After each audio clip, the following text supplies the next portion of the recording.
بسم الله الرحمن الرحیم. دا چې اودس چې دا دوم بابا در روان د ذکر کیږي چې واره جما وکړه بیا چې دوواري جما کوي چې اودس په مابین کې وکړي دا حسن ده.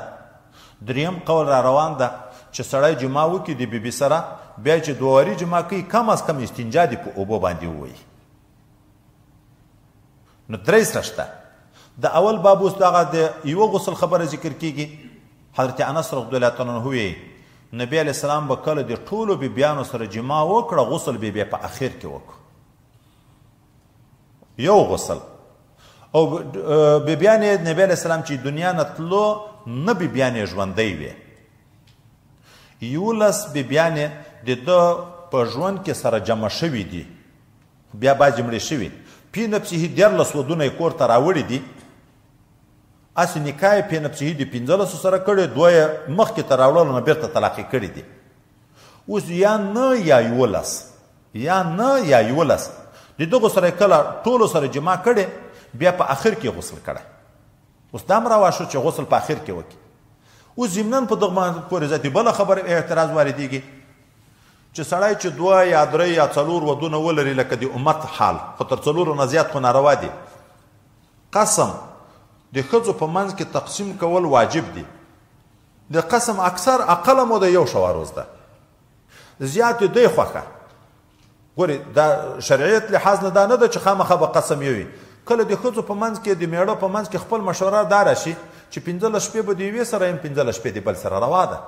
2 میاشتې به د یوې سره یم حتی دومره وی وای 4 میاشتې ته دې نه رسوي چې عادي اعلام واده ده قسم د هغه نه راکم کې چې څومره باندې دې توافق راغی خو د دې خپل حق ده خو کم از کم 1 شواروز خو به وي او چې 1 شواروز وي نو چې حق لمبر د دغه ده د دغه د اجازې نه بغیر بلې ته ورتګ د خو شرعي ناروا ده. د دې په نوبت کې بلې ته ورتګ خو ناروا ده. نو نبی علیه السلام څنګه حضرت انس رضی الله عنه وی انس رضی الله عنه خو د مدینې منورې خادم ده چې د 9 بیبیانو یا 11 بیبیانو سره جما وکړه غسل په آخر کې وکړه. نو د دغه نه مختلف جوابونه دي. اول جواب دا ده چې دا قسم په نبی علیه السلام ونه دته الله اختیار ورکړی و په ده دا نه واجب چې د ښځو په منځ کې به دی قسم کوي یوه شپه د یوې سره یوه شپه د بلې سره د ده خوښه ده که ورځي که نه ورځي. یو اول جواب دا ده چې په ده باندې قسم بالکل واجب نه و. یو دوم جواب دا ده چې یا دا قسم چې واجبېدو د واقعه د یغه نه مخکې وه که بالفرض که ومنو چې په نبی علیه السلام هم قسم واجب و دا د وجوب حکم لا نه و راغلی د دغه نه مخکې و په هغه وخت کې لا دا د بنو په منځ کې د تقسیم خبره ونه دا واقعه هلته وه. 2 یا دا چې قسم هم واجب شو حکم هم نازل شو بیا نبی علیه السلام چې د کومې بیبي سره شپه وه د هغې په اجازه دا نورو ته ورغی چې هغه اجازه کوي خو بیا روا ده. دا 3 یا دا ده چې نبی علیه السلام د سفر نه راغلی و اوس د سفر نه چې سړی راشي دلته دغه اوله شپه د ده اختیار ده کوم یوې ته ورځي یوې ته هم نه ورځي که په دا یوه شپه کې 2-3 ټولو ته ورځي. د سفر نه چې راغی اوس هم حکم دا ده چې قسم لا نه ده شروع شوی قسم لا نه ده شروع شوی نو د ده اختیار ده. اوس نو نبی علیه السلام د سفر نه راغلی د ټولو بیبیانو سره جمع کړي. یا 5 قسم ختم شو لمبر شروع و یوه شپه د یوې سره یوه د بلې یوه د بلې یوه د بلې 4 ودونه دي مثلا 4 شپې د امت خو نو 4 نه زیات نه دي روا قسم ختم شو دا دوم قسم بیا شروع کیږي د سره نوبت خو دا یوه شپه د مشترکه کړه یوې ته یې ورنه کړه د ټولو ته دا بیا جایز ده. یا 6 حضرت نبی علیه السلام چې حج ته تلو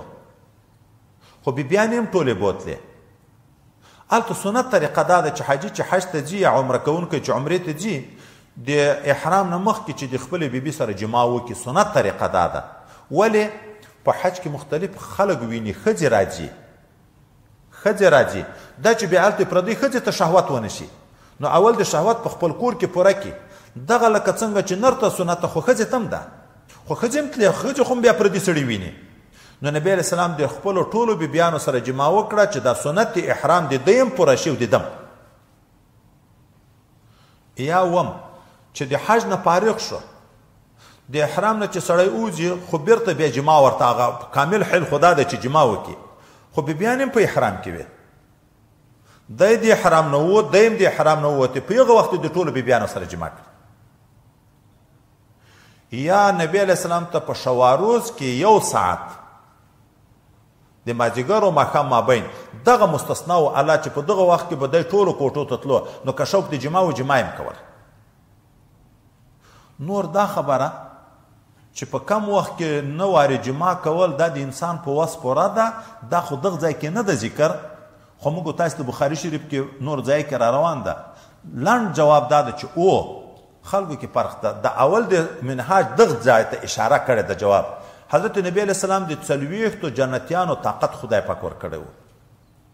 یو جنتی ته د دنیا د 100 کسانو طاقت خدای پاک د خوراک د چکاک د جما کولو د 100 کسانو طاقت ورکړی نو 40 ته د 400 انسانانو طاقت ځکه 40 سلګونی 400 نبی علیہ السلام ته د دنیا د انسانانو د 400 انسانانو طاقت خدای پاک ورکړی و چې 400 انسانانو طاقت یو کمزورې سړی هم په شپه کې یو وارې جما کړی شي که نه شي کړی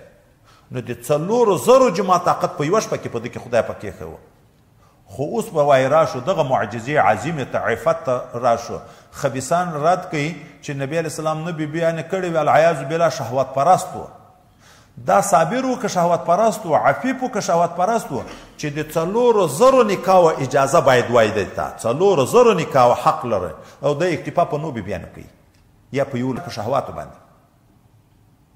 دا نه بیبیانې چې کړي یا 11 بیبیانې چې کړي دا هم د یو بل مصلحت د شهوت لپاره نه اکثره د دین حصه د دوی په واسطه خدای پاک نقل کړی د دنیا ته او بل لوی حکمت بخاری شریف کې به موږ ته راځي د ډېرو وعدو یو دا و په نبی علیه السلام باندې ظالمانو مشرانو د کفارو نومونه یې چا به جادوګر ورته ویلې چا به کاهن ورته ویلې چا به شاعر ورته ویلې رسول الله د مختلفو قومو سره دوستۍ وکړې د میړه حال د جادوګري او نه جادوګري چاته ښه معلومیږي ښځې ته اوس یغو به تورونه لګول دغه ښځې نه به پلارګنۍ پوښتنه د ده د حال وکړه هغه به د دې تصدیق وکړه هغه ټول قوم به مسلمان شو د اسلام د دعوت یو ذریعه وه چې د خلکو ډېر شکوک د ښځو خپلو خورلڼو په واسطه رفع شوه دوستۍ راغله د ډېرو قومو سره هر قوم ښځې نه به پوښتنه کېده د نبي علیه السلام د کور د زندګۍ د ده د اخلاق حمیده و د ده د هغه حسن سلوک د حسن معاشرت دغه پوښتنې وې هغه چې دی بیان کړه خلک به ټول متاثر شو خدای پاک په ایمان باندې مشرف کړه نو د شهوات په بنیاد نه نور قسم یا واجب یا نه واجب خو چې که واجب یم استثناءات صورتونه راغله د جواز خبره راغله اوس هم که سړی مثلا 3 ودونه 4 ودونه لري یا قسم شروع نه د ټولو سره جما کوي یا د سفر نه مثلا راغی یا قسم پوره شو بیا د ټولو سره کوي یا د چا چې په اجازه ده چا په لمبر د دغې په اجازه یې د نورو سره کوي خو کوی شي خو دا چې غسل به خامخا کوي د هرې جما نه وروسته نه دا نه ده ضرور که یو واده ویم نه ده ضرور که 4 ودونه یم چې ټولو سره جما کویم غسل په یو په اخر کې وکړه د جنابت نه خلاصېږي